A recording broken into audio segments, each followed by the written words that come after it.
What level of OSHA is covering ag? You're getting into a challenging issue with OSHA. OSHA has a funding rider. That means that they cannot spend federal funds on any activity on businesses of 10 or fewer employees. Right. So they cannot inspect or anything like that. For many, many, many years, ag operations were family farmed, family owned and operated. Yeah, So they fell under several They exemption fell under laws. that exemption. But many dairy operations, they have well over 10, 50, 100, 300 workers. Yeah. And so they're subject to OSHA. Just because you're exempt from enforcement or, let's say, an inspection doesn't mean that you should not be in compliance with the standards. Right. It just means that federal dollars can't be spent on any activity on the farm. Yeah.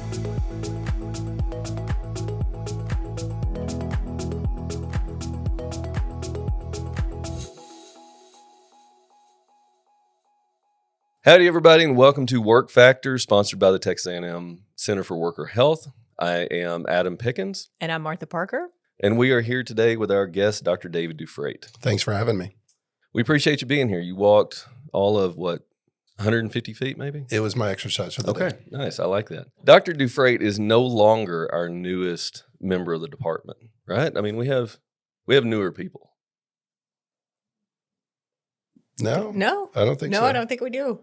Oh, We have that's newer right. people We in have the newer center. people in the center, Yeah, but not yeah. in the center. department. That's right. We have new faculty coming. Yes. Yes.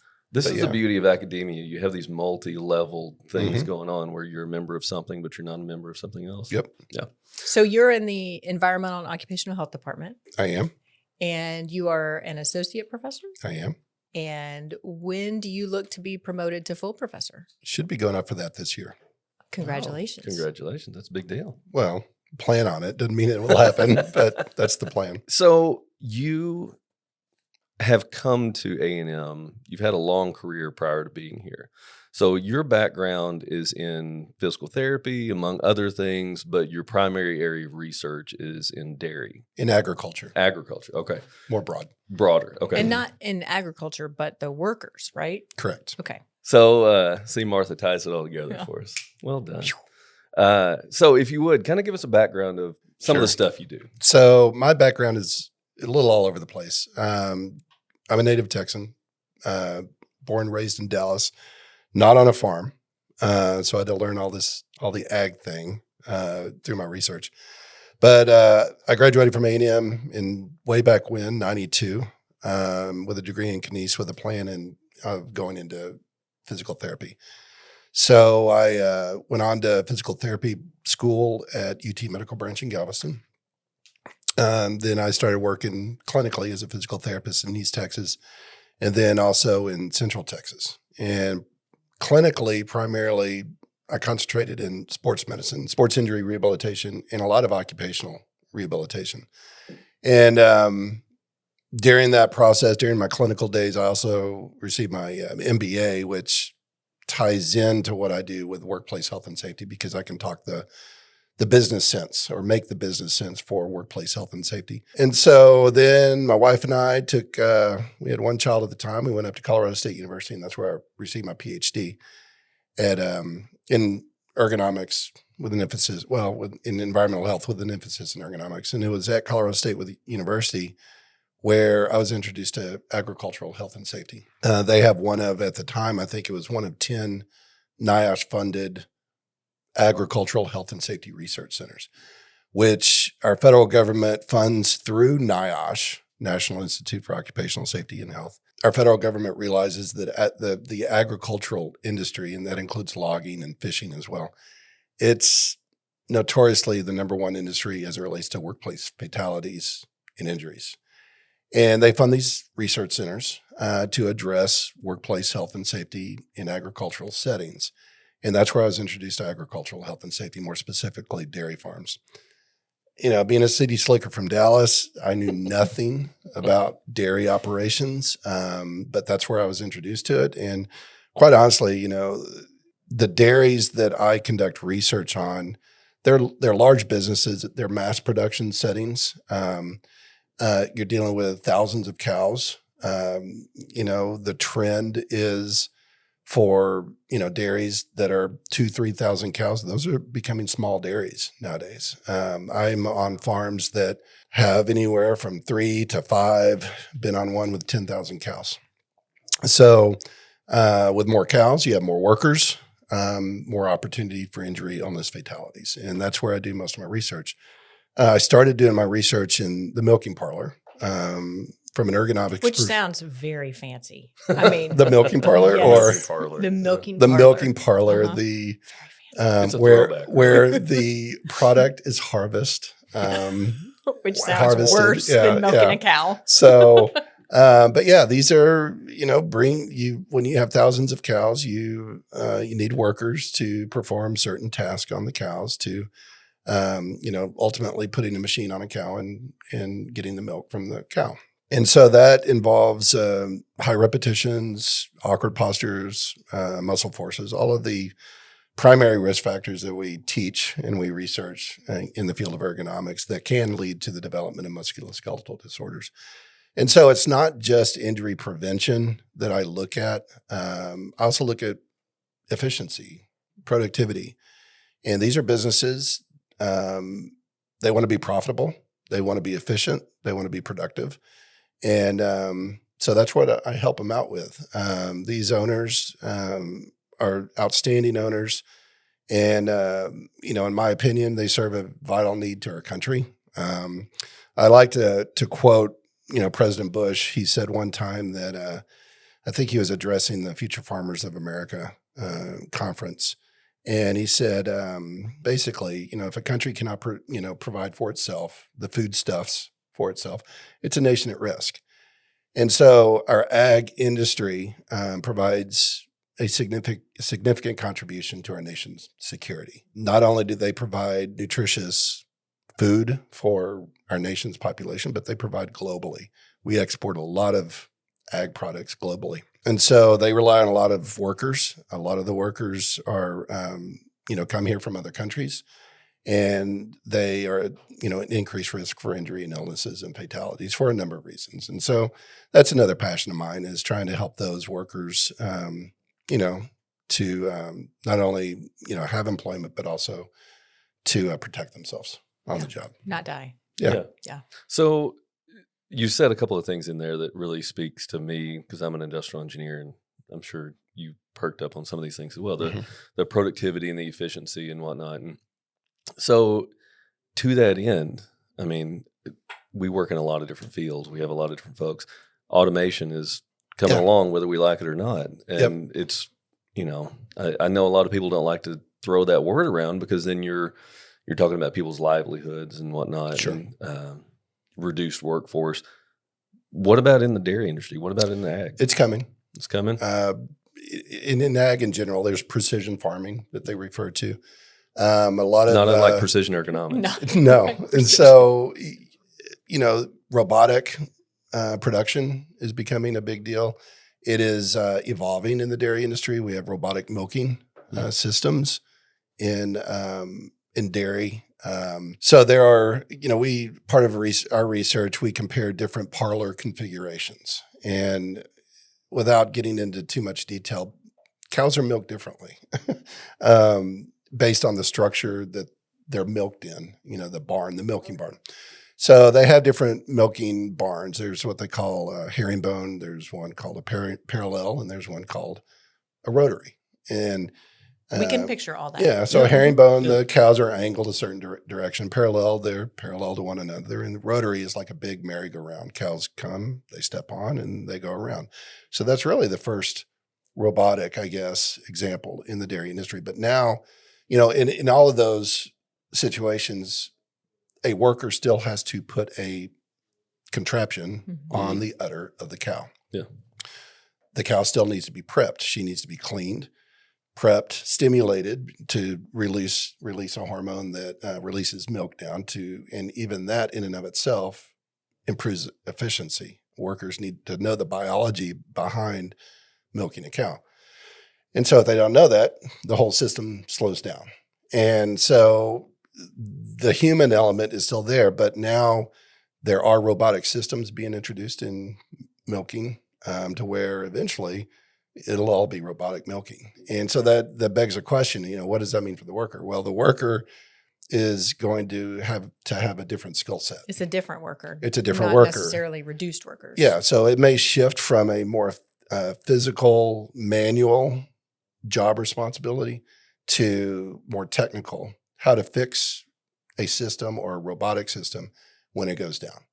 So, and then there, as we know, a lot of safety issues related to robotics as well. And so a lot of water in milking parlors, safety there, electricity and water don't like one another. But it's coming along. You don't say.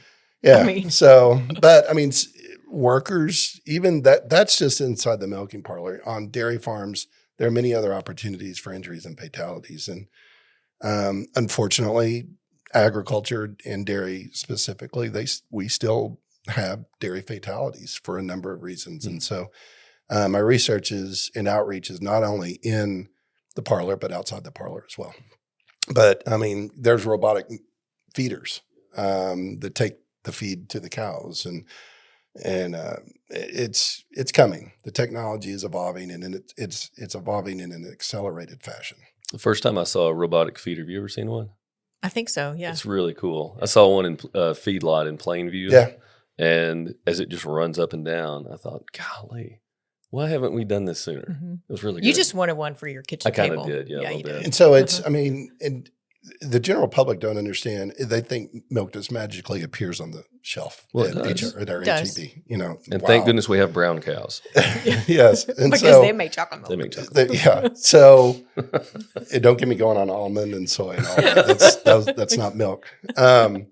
But cows, based on where they are in life and whether they are, they just had a calf or coming off having a calf, or their nutritional needs are different. The cows dairy cows are like, race horses. They produce the product, and dairy owners take very good care of these cows, and they feed them, Olympic, feeds and diets. And so you get what you put in. Yeah. So each pen of cows on a dairy, they represent a group of cows that are in the same stage of life. Right.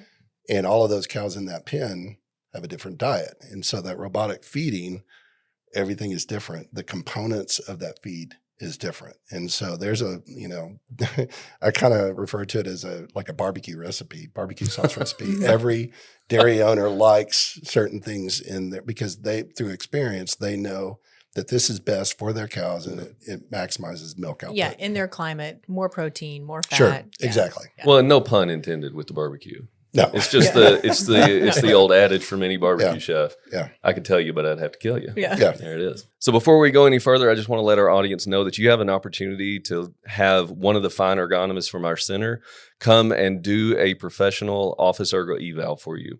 Be sure and click the link down below in the description. That will take you to the webpage to fill out your information, submit it, and you'll be in a drawing. It's a drawing? Yep. Yeah. Yep. In a drawing for us to select you and come do a professional office ergo eval for you.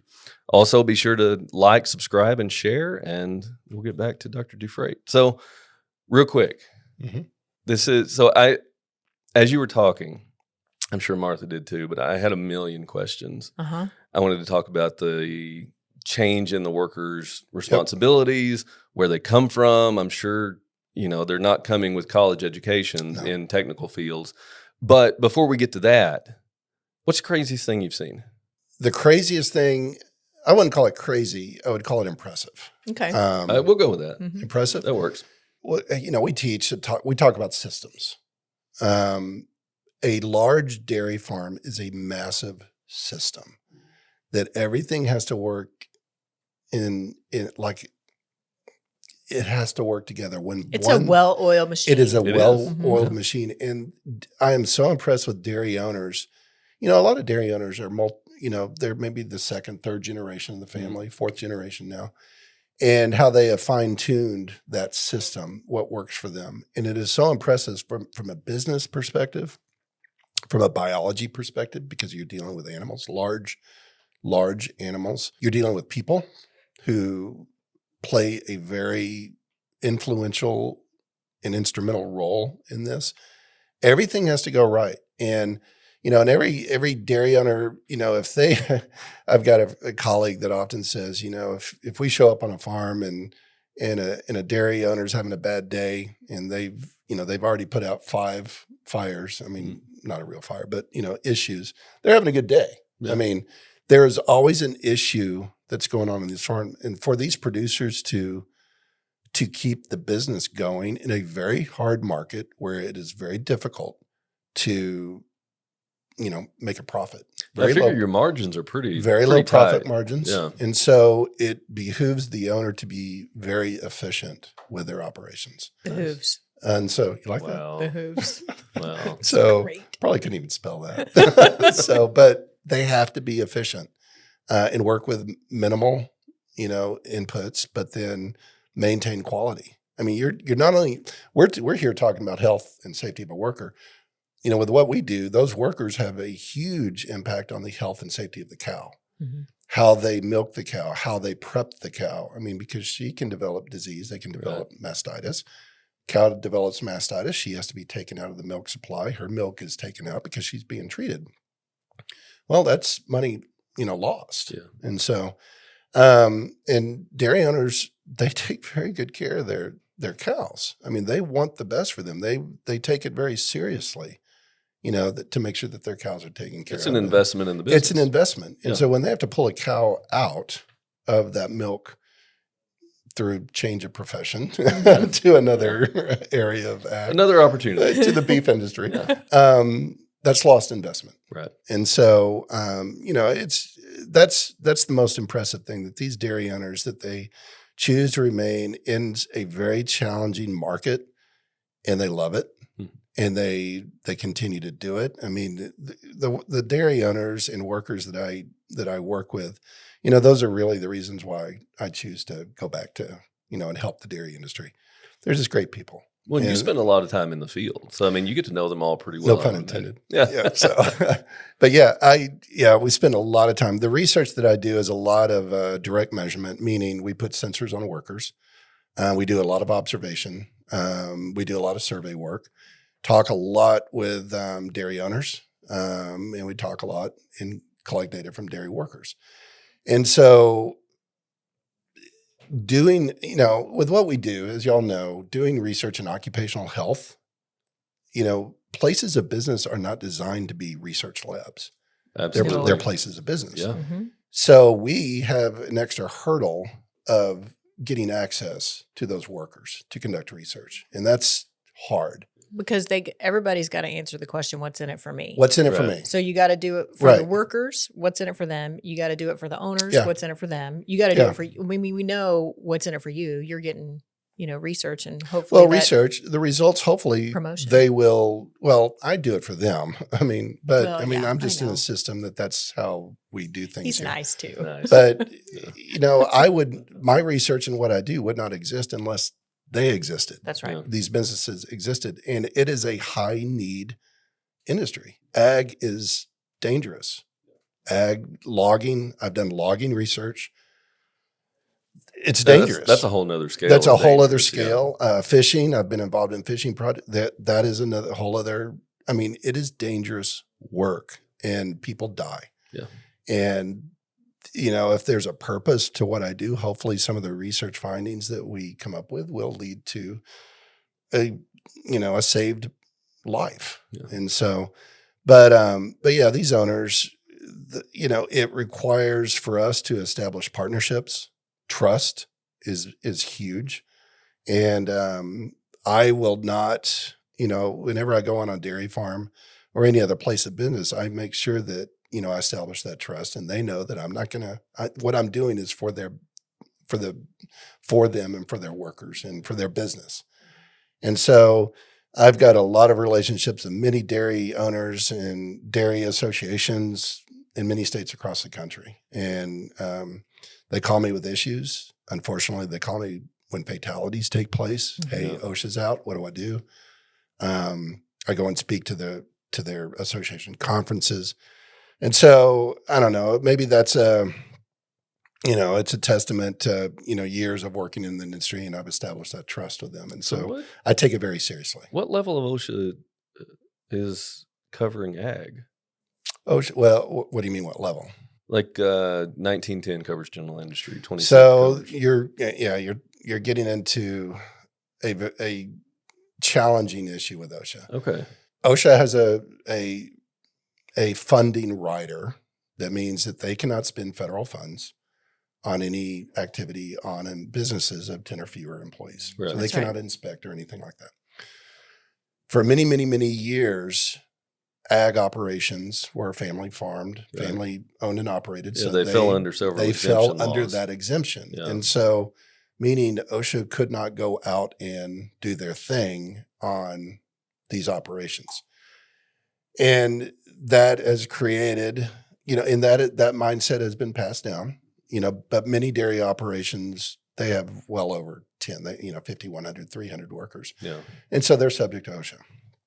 But, as many dairies have passed down through the generations within the family, they have that mindset that, oh, well, we're immune from OSHA. And that's not necessarily the case, especially if you have 11 or more workers. Right. But even still, if you had 10 or fewer workers, just because you're exempt from enforcement or, let's say, an inspection, doesn't mean that you should not be in compliance with the standards. Right. It just means that federal dollars can't be spent on And any enforcement activity. issue. Yeah. And they don't have a lot of money, and so they're Right. not No. going to. No. So, they'll go out, in a fatality, and they'll inspect, and they'll do, the OSHA thing, and they'll write the report, and, owners, they'll do what needs to be done, to make the changes. And so it sounds like you got a lot of opportunities. If a student wanted to get involved, how would you welcome a student into the mix? send me an email or call me. All right, there you Y'all want go. my cell phone It's number? It's I'm, sometimes just that simple, y'all. Yeah. I'm heavily dependent on student participation in going out and helping.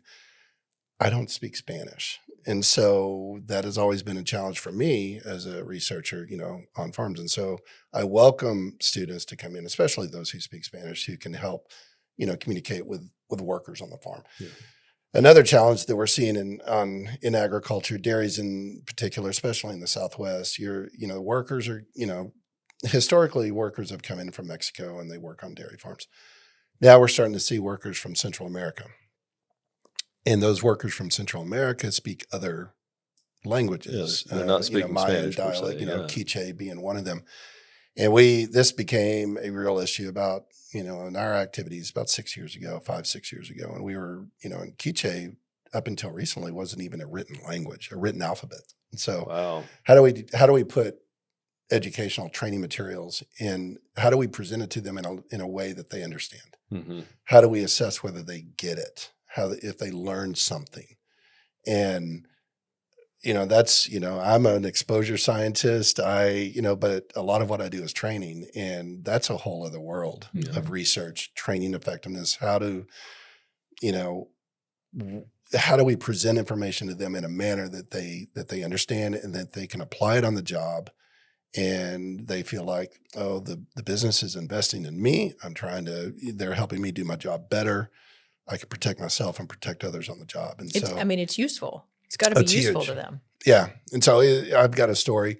So I've received funding from OSHA to develop training materials on dairy farms.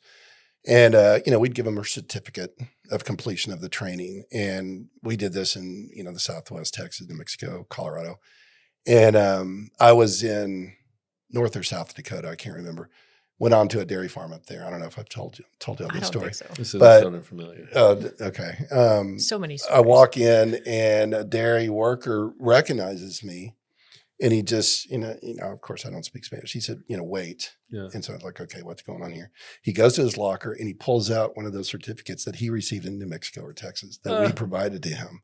So he, moved from the Southwest up, and he was working on a dairy farm up there in the Frozen tundra. Yeah. Oh, North well or South done. Dakota. And so that was kind of cool. Just seeing, it's like, wow, that was multiple years before we had been up there. Wow, So that's it's kinda great.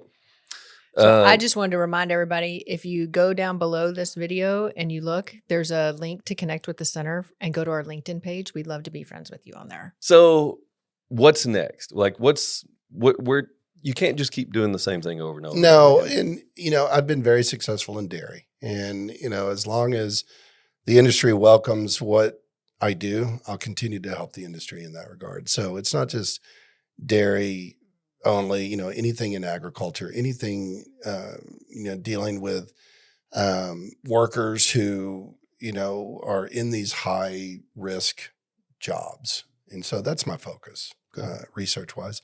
I've done work in, like I said, in logging and in fishing but yeah, being a physical therapist and working in hospitals, I would love to get into the hospital healthcare sector. Healthcare is notorious for, healthcare workers in hospitals. They're notorious for injuries. Oh yeah. And one of our newest center directors focuses on healthcare workers. We're going to talk to him later. Oh, excellent. Okay. Excellent. Yeah. Farzan. Oh yeah. Yeah. Okay. So yeah, I've got a student looking at nursing burnout in relationships to musculoskeletal disorders. And so, I've had my, I'm 6'5", bumping my head on TVs back in the day when TVs were hanging off the walls. Yeah. Just lifting patients, patient handling issues. We know all those issues, and it continues to be a problem. Yeah. And, just like an egg, people continue to die. And so we have our work cut out for us. There's still a need, and we need to up our game. And so whatever that is, we need to up our game to help these businesses be successful while protecting their workers. Oh, go ahead. I got a question. Go ahead. So weird out of nowhere, lab grown meat. Yeah. Will there ever be lab grown dairy? You're asking the wrong person. I don't know. What do you think? We've got the largest college of agriculture right across the parking lot. I'm not saying it'd be good for A&M. I'm just saying. You've never heard of lab grown meat? No. Oh yeah, they grow meat in a petri dish using cells from the cow. Mm-hmm. And they say it tastes and the texture and everything is just like regular I'm suspect. beef.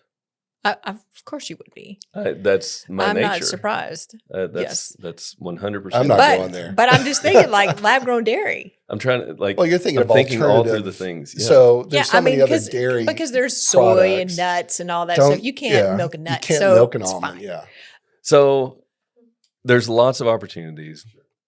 Prospective students, we've got a great website that is for our center, but we've also got one that is for our department.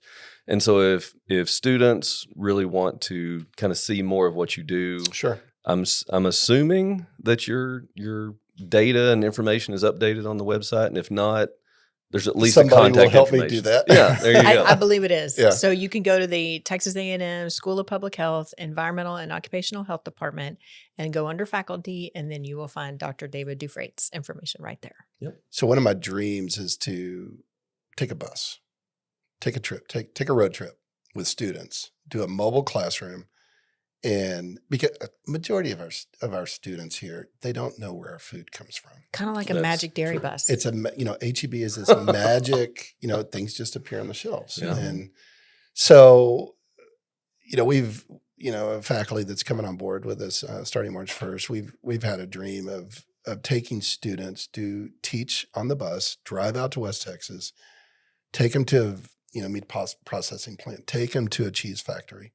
Take them to, a feedlot, take them to large dairy production and let them see where our food comes from. And it's not just about animals and the crops, it's about people too. And so I think that they would have a greater appreciation for that process, that food chain, where it comes from. And there are huge public health needs. Totally agree. I think sector. this is a very much a public health issue because we consume and consume and consume, and we. So if we want sponsors to help There you sponsor go. That's what I was gonna say. So that's also a call to action. Yes. If you would like to sponsor a Yeah. an ag bus. An ag bus. An ag you go. worker bus. There you go. We've Yes. already lined up, instructors and everything. It's an 8-hour drive from here out to West There's a Texas. lot of time for lecturing on That's that right. bus. Put them in a hotel and take them to different places, and they Yeah. get course credit for it. Yeah. And so, there's a lot of things. Students need to be exposed to the real world, Mhm. and that's one opportunity. very much to the do real that. world. Yeah. And that Well- is also what we do in the center is real world stuff. Yeah. So Very much. I mean, we do every faculty member that does research has to do some theory. Mhm. But in reality, I mean, in this center in particular, we do real world stuff. We Sure. get outside the walls of academia, I would say as more. much, if not more, than Yeah. everybody else. Not to jump all the way back to the very beginning, Mhm. but I made the joke about the brown cow. I mean, Yeah. I think everybody's heard this. Are we going to do a pitch? No. You have a car? Oh, okay. No. All right.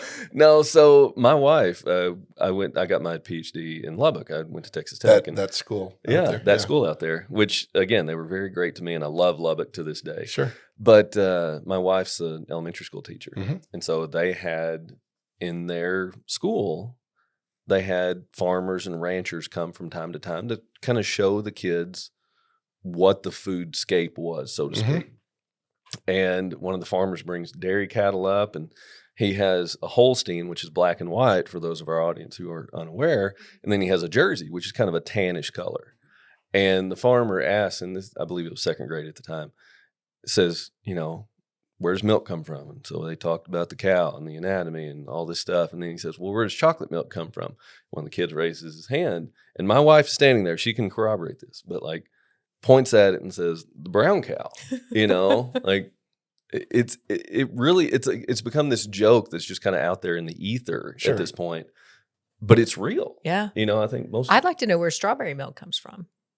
I have yet to see a pink cow. I have not either. It's a good question. So you know that the milk content is different from a Holstein versus brown Yes. Swiss Yeah. or Jersey. Yeah. Mhm. So the smaller the cow, like brown Swiss or Jersey, less milk output Yeah. for milking, but higher fat content. Yeah. So a lot of that milk goes to ice cream. Right. Butter. And those are the cows that are in Brenham or Yes. around Brenham for Yeah. Bluebell. True. Mhm. Yeah. Yep. And then the Holstein have less fat content in the milk, but they put out more milk. Yeah. So, They go to make 2%. Yep. Yeah. Well, Dr. Douphrate, we certainly appreciate you being You here. bet.